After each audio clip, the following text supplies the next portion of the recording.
김한결 성도입니다. 사무엘하 24장입니다. 여호와께서 다시 이스라엘을 향하여 진노하사 그들을 치시려고 다윗을 격동시키사 가서 이스라엘과 유다의 인구를 조사하라 하신지라. 이에 왕이 그 곁에 있는 군사령과 요압에게 이르되 너는 이스라엘 모든 지파 가운데로 다니며 이제 단에서부터 브엘세바까지 인구를 조사하여 백성의 수를 내게 보고하라 하니 요압이 왕께 아뢰되 이 백성이 얼마든지 왕의 하나님 여호와께서 100배나 더하게 하사 내 주 왕의 눈으로 보게 하시기를 원하나이다. 그런데 내 주 왕은 어찌하여 이런 일을 기뻐하시나이까 하되 왕의 명령이 요압과 군대 사령관들을 재촉한지라. 요압과 사령관들이 이스라엘 인구를 조사하려고 왕 앞에서 물러나 요단을 건너 갓 골짜기 가운데 성읍 아로엘 오른쪽 곧 야셀 맞은 쪽에 이르러 장막을 치고 길르앗에 이르고 다팀 호치 땅에 이르고 또 다냐안에 이르러서는 시돈으로 돌아 두로 견고한 성에 이르고 히위 사람과 가나안 사람의 모든 성읍에 이르고 유다 남쪽으로 나와 브엘세바에 이르니라. 그들 무리가 국내를 두루 돌아 9달 20날 만에 예루살렘에 이르러 요압이 백성의 수를 왕께 보고하니 곧 이스라엘에서 칼을 빼는 담대한 자가 80만 명이요 유다 사람이 50만 명이었더라. 다윗이 백성을 조사한 후에 그의 마음에 자책하고 다윗이 여호와께 아뢰되 내가 이 일을 행함으로써 큰 죄를 범하였나이다. 여호와여 이제 간구하옵나니 종의 죄를 사하여 주옵소서. 내가 심히 미련하게 행하였나이다 하니라. 다윗이 아침에 일어날 때에 여호와의 말씀이 다윗의 선견자 된 선지자 갓에게 임하여 이르시되 가서 다윗에게 말하기를 여호와께서 이와 같이 말씀하시기를 내가 내게 3가지를 보이노니 너를 위하여 너는 그 중에서 하나를 택하라. 내가 그것을 내게 행하라 하셨다 하라 하시니 갓이 다윗에게 이르러 아뢰어 이르되 왕의 땅에 7년 기근이 있을 것이니까 혹은 왕이 왕의 원수에게 쫓겨 3달 동안 그들 앞에서 도망하실 것이니까 혹은 왕의 땅에 사흘 동안 전염병이 있을 것이니까 왕은 생각하여 보고 나를 보내신 이에게 무엇을 대답하게 하소서 하는지라. 다윗이 갓에게 이르되 내가 고통 중에 있도다. 청하건대 여호와께서는 긍휼이 크시니 우리가 여호와의 손에 빠지고 내가 사람의 손에 빠지시 아니하기를 원하노라 하는지라. 이에 여호와께서 그 아침부터 정하신 때까지 전염병을 이스라엘에게 내리시니 단에서부터 브엘세바까지 백성의 죽은 자가 7만 명이라. 천사가 예루살렘을 향하여 그의 손을 들어 멸하려 하더니 여호와께서 이 재앙을 내리심을 뉘우치사 백성을 멸하는 천사에게 이르시되 족하다. 이제는 네 손을 거두라 하시니 여호와의 사자가 여부스 사람 아라우나의 타작마당 곁에 있는지라. 다윗이 백성을 치는 천사를 보고 곧 여호와께 아뢰어 이르되 나는 범죄하였고 악을 행하였거니와 이 양 무리는 무엇을 행하였나이까. 청하건대 주의 손으로 나와 내 아버지의 집을 치소서 하니라. 이날에 갓이 다윗에게 이르러 그에게 아뢰되 올라가서 여부스 사람 아라우나의 타작마당에서 여호와를 위하여 제단을 쌓으소서 하매 다윗이 여호와께서 명령하신 바 갓의 말대로 올라가니라. 아라우나가 바라보다가 왕과 그의 부하들이 자기를 향하여 건너옴을 보고 나가서 왕 앞에서 얼굴을 땅에 대고 절하며 이르되 어찌하여 내 주 왕께서 종에게 임하시나이까 하니 다윗이 이르되 내게서 타작마당을 사서 여호와께 제단을 쌓아 백성에게 내리는 재앙을 그치게 하려 함이라 하는지라.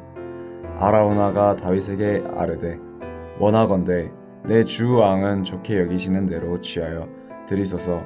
번제에 대하여는 소가 있고 뗄 나무에 대하여는 마당질하는 도구와 소의 멍에가 있나이다. 왕이여 아라우나가 이것을 다 왕께 드리나이다 하고 또 왕께 아뢰되 왕의 하나님 여호와께서 왕을 기쁘게 받으시기를 원하나이다. 왕이 아라우나에게 이르되 그렇지 아니하다. 내가 값을 주고 내게서 살이라.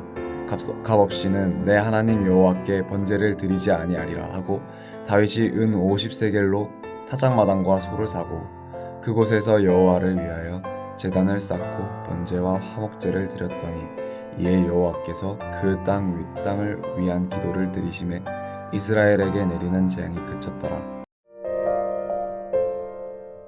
하늘에 계신 우리 아버지여 이름이 거룩히 여김을 받으시오며 나라가 임하옵시며 뜻이 하늘에서 이룬 것 같이 땅에서도 이루어지이다. 오늘날 우리에게 일용할 양식을 주옵시고 우리가 우리에게 죄 지은 자를 사하여 준 것 같이 우리 죄를 사하여 주옵시고 우리를 시험에 들게 하지 마옵시고 다만 악에서 구하옵소서. 대개 나라와 권세와 영광이 아버지께 영원히 싸움나이다. 아멘.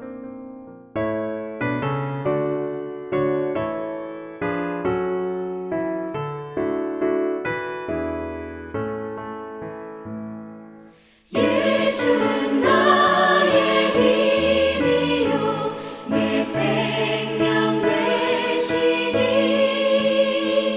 구주 예수 떠나 살면 죄 중에 빠지니 눈물이 앞을 가리고 내 맘에 근심 쌓일 때 위로하고 힘 주시니 주 예수.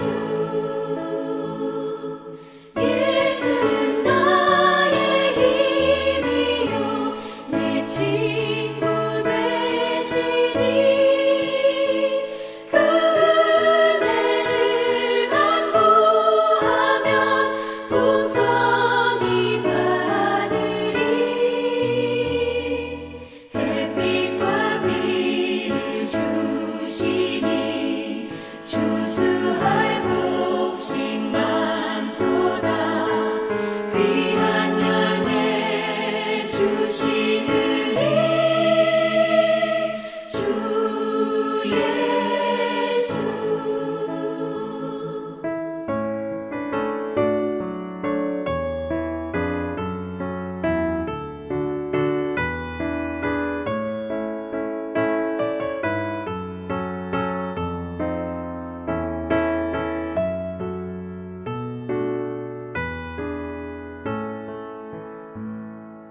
예수는 나의 힘이요 내 기쁨 되시니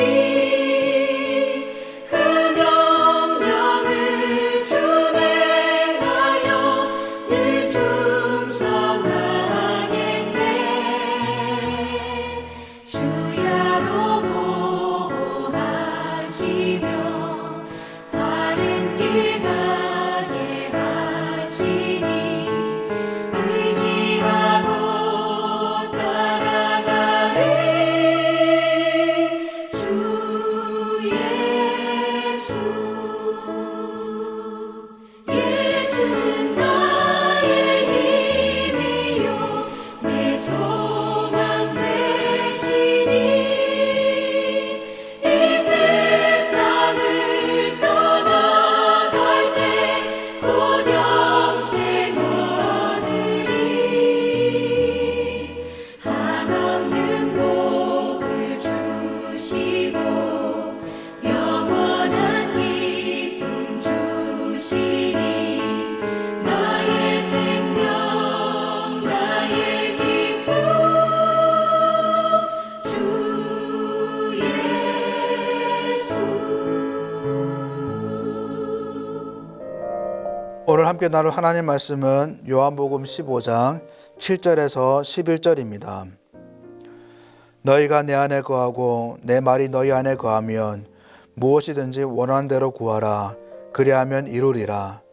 너희가 열매를 많이 맺으면 내 아버지께서 영광을 받으실 것이요 너희는 내 제자가 되리라. 아버지께서 나를 사랑한 것 같이 나도 너희를 사랑하였으니 나의 사랑 안에 거하라. 내가 아버지의 계명을 지켜 그의 사랑 안에 거하는 것 같이 너희도 내 계명을 지키면 내 사랑 안에 거하리라. 내가 이것을 너희에게 이름은 내 기쁨이 너희 안에 있어 너희 기쁨을 충만하게 하려 함이라. 아멘. 오늘도 주님 안에서 누리는 기쁨이 충만하게 소망합니다. 오늘 말씀은 너무나 잘 아는 말씀이죠. 예수님께서 나는 포도나무다 내 안에 거하라라고 선언하시는 말씀입니다. 저는 말씀을 나누기 위해서 개인적으로 묵상하다가 정말 따뜻하고 포근한 위로를 받았습니다. 주님께서 아버지가 나를 사랑한 것 같이 너희를 사랑한다. 내 사랑 안에 거해라. 기쁨이 충만하도록 해라. 라는 이 말씀이 정말 부드럽고 온유한 말씀으로 다가왔습니다.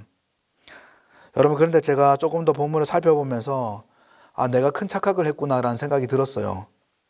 왜냐하면은 본문에 지금 예수님께서 말씀하시는 이 분위기가 제가 생각했던 분위기와 달랐기 때문인 겁니다.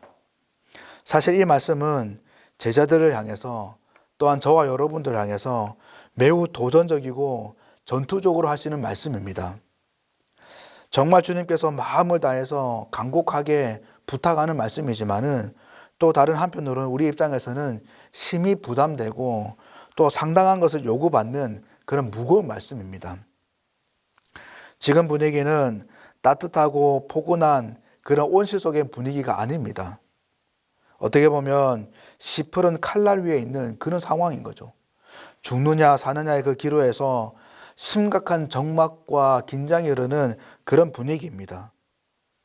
왜냐하면은 이 요한복음 이 흐름상 예수님은 진작부터 십자가의 죽음 앞으로 지금 달려가고 계십니다. 예수님께서 왜 이 땅에 오셨는지, 성부 하나님께서 이 독생자를 왜 보내셨는지 그 목적이 실현되는 그 시점으로 지금 달려가고 있는 거죠. 그 죽음이 이제 제자들과 헤어지는 그 시점이 코앞으로 다가왔습니다. 이제 제자들도 예수님의 이 부재 속에서 살아가야 됩니다.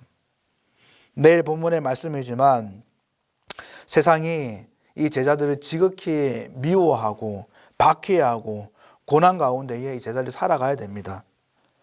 종교 지도자들과 로마의 그 권력가들, 온갖 방해자들이 이 제자들을 가만두지 않고 계속 회유하고 방해하고 괴롭히고 먹이를 쫓는 사자처럼 달려들 것인데 더 이상 곁에 예수님이 안 계시는, 그래서 보호자를 잃고 의지할 곳이 없는 이런 고통과 절망 속에서 제자들이 살아가야 됩니다. 그러한 제자들에게 하시는 말씀이 오늘 이 말씀입니다. 사실 예수님께서는 지금 꽤 과격하게 표현을 하시고 계십니다. 내가 참 포도나무다. 이 참이라는 단어는 실체다라는 뜻이 있습니다. 진짜다라는 뜻이 있죠. 즉 다른 사람들은 다 가짜 포도나무지만은 나만이 진짜 포도나무다. 그 실체다라고 말씀하시는 겁니다. 여러분, 예수님께서 이렇게 말씀하시는 의도가 뭘까요? 바로 선택하라는 것이죠. 나냐, 다른 포도나무냐, 선택하라는 것입니다. 양다리 걸치지 말고 이제 가짜로부터 등을 쥐고 진짜인 나를 선택해서 나를 딱 붙어 있어라라는 것입니다. 그리고 상당히 두렵고 무섭게 말씀하십니다. 6절에 사람이 내 안에 거하지 아니하면 가지처럼 밖에 벌어져 마르나니 사람들이 그것을 모아다가 불에 던져 사르느니라 라고 말씀하십니다. 여러분, 이게 무슨 말씀일까요? 얼핏 들어도 심판에 대한 말씀입니다. 참 포도나무이신 예수님을 선택하지 않으면, 예수님께 붙어 있지 않으면 심판을 면하지 못한다는 것이죠. 예수님께서 제자들에게, 그리고 저와 여러분들에게, 너희들에게는 참 포도나무인 나밖에 답이 없다. 나에게 붙어 있지 않고는 너에게는 더 이상 답이 없어. 뭔 일이 있어도 세상이 너희를 아무리 흔들고 밟고 뒤집어도 마음을 강하게 먹고 나를 선택하는 것, 나에게 붙어 있는 것, 그것을 포기하지 않는 것, 그것밖에 너희들에겐 살 길이 없다라고 지금 강력하게 말씀하시는 겁니다. 여러분, 시편 1편에 보면 복이 있는 사람에 대한 말씀이 나옵니다. 3절에 보면 시냇가에 심은 나무가 철을 따라 열매를 맺고 잎사귀가 마르지 아니한다라는 내용이 등장합니다. 여러분, 이 나무가 열매를 맺고 잎사귀가 마르지 않는 것은 어떻게 보면은 나무에게는 생존의 문제입니다. 사느냐 죽느냐의 문제인 것이죠. 단지 풍요의 문제가 아닙니다.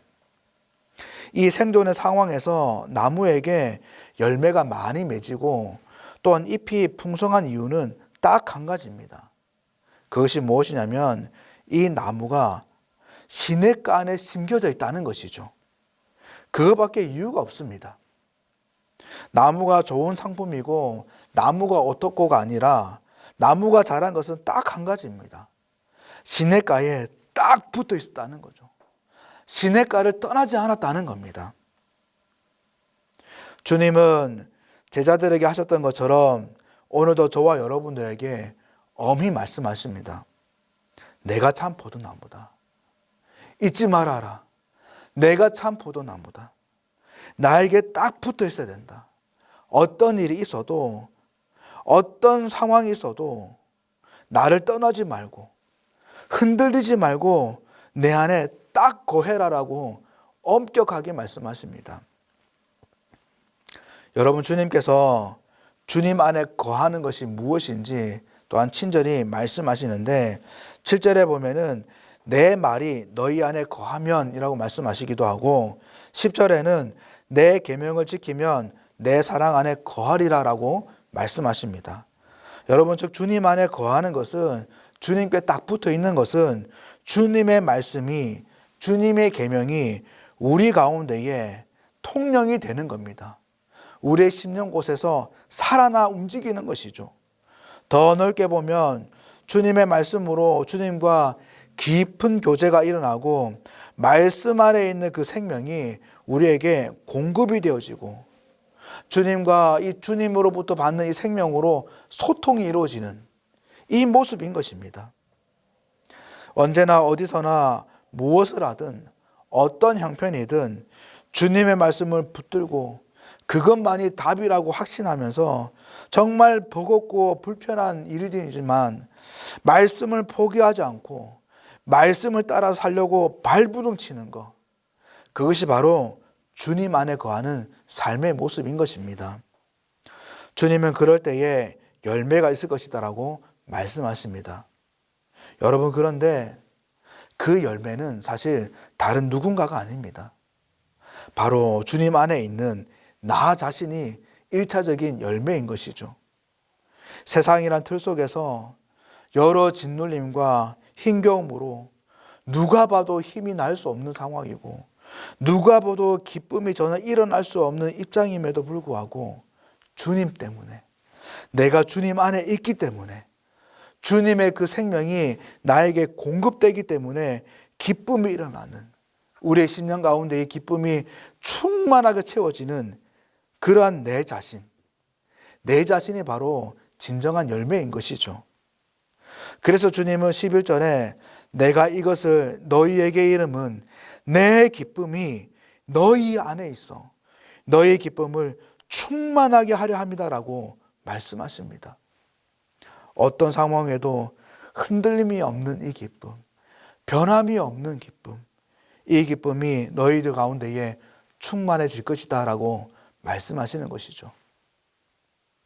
여러분, 그리고 그 후에 주님이 내가 너희를 사랑한 것 같이 너희도 서로 사랑하라 라고 하십니다. 이 맥락을 생각할 때에 우리가 서로 사랑하는 것은 그냥 되는 것이 아니라는 것을 알게 됩니다. 그저 어거지로 되는 것이 아니라는 것을 알게 되는 거죠. 내 안에 정말 주님께 딱 붙어 있어서 공급되는 그 기쁨이 충만해질 때, 그 기쁨이 나에게 힘이 될 때, 그때야 비로소 서로 사랑하는 것이 가능해진다는 것을 깨닫게 됩니다. 사랑하는 성도 여러분, 주님의 말씀, 내가 참 포도나무다. 온전히 내 안에 거하라. 나에게 딱 붙어 있어라 라고 말씀하시는 이 전투적이고 역동적인 이 주님의 말씀이 오늘 사는 우리에게도 들려지길 소망합니다. 그래서 그 참 포도나무를 붙들고 삶의 어떤 폭풍 가운데서도 어떤 비바람 가운데서도 흔들리지 않고 주님의 그 말씀을 붙잡고 생명을 주고받는 그 깊은 교제를 포기하지 마시고 어려울수록 더욱더 붙들어서 오늘 삶 가운데에 세상이 감히 줄 수 없는 예수 안에서만 누릴 수밖에 없는 그 진정한 기쁨이 우리 가운데에 충만해지길, 그 기쁨이 우리로 하여금 우리 일상을 살아가게 되는 힘이 되길 주님의 이름으로 간절히 축원드립니다. 기도하겠습니다. 하나님 아버지, 오늘도 새로운 한 날을 주시니 감사합니다. 오늘도 예수 안에 거하게 하시고 주의 말씀으로 주님과 생명을 나누는 복된 하루가 되게 도와주옵소서. 그래서 세상에서 줄 수 없는 주님 안에서만 찾을 수 있는 그 기쁨이 충만하게 이루어지게 하시고 그 기쁨이 우리의 힘이 되어 오늘을 주의 영광을 위해 거뜬히 살아가는 복된 하루가 되게 도와주옵소서. 이 아침에 기도하는 우리 성도님들의 마음의 소원을 들으시고 풍성한 기도 열매로 갚아 주옵소서. 감사드리옵고 예수님 이름으로 기도합니다. 아멘.